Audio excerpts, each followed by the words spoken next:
დარიალის ხეობაში ჩამოწოლილი მეწყერის შედეგად დაკეტილ სასაზღვრო გამშვებპუნქტზე მიმოსვლა აღდგა და დარიალის სასაზღვრო გამტარი პუნქტი 24 საათიან რეჟიმში იმუშავებს.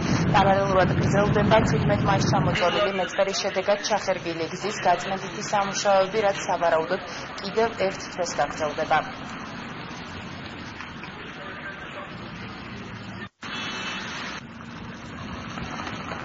საჭიროება მუდმივ პერიოდში შეგვიძლია.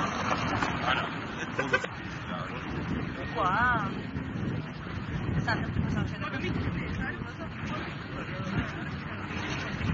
ეს ბოლოს ძალიან რთული პირობებისა, გზა გახსნილი არის 24 საათიანი მუშაობის შედეგად.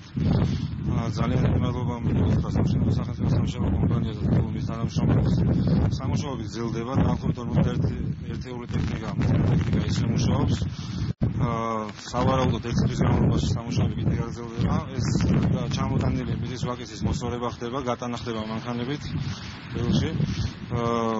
რეჟიმები არის დაწესებული. ყოველდღიურად სავარაუდოდ 1 საათით მოხდება შეკეთება ისევ გზის დაწეული გრუნტის შევსება და კიბეტების გაწმენდა. პირველ ეტაპზე ჩვენ გავხსენით გზა, აქ კონტროლირებადი გადაადგილება ხდება მანქანების, ანუ ჩვენი საბაჟო კოორდინაციაში არის რუსეთის მხარის საბაჟოთან რო არ დადგეს რიგები, ამიტომ პირველ ეტაპზე იქნება ეს კონტროლირებადი გატარება მანქანების. გზა გამოვალია როგორც მსუბუქი, ისე სატვირთო ავტომობილებისთვის. აქვე მინდა მე დიდი მადლობა გადაუხადო ყველა იმ ადამიანს, გზების დეპარტამენტს, სამშენებლო კომპანიის წარმომადგენლებს, რომლებიც ბოლო დროის უმოკლეს ვადაში ესეთი მასშტაბური სამუშაოები განახორციელეს.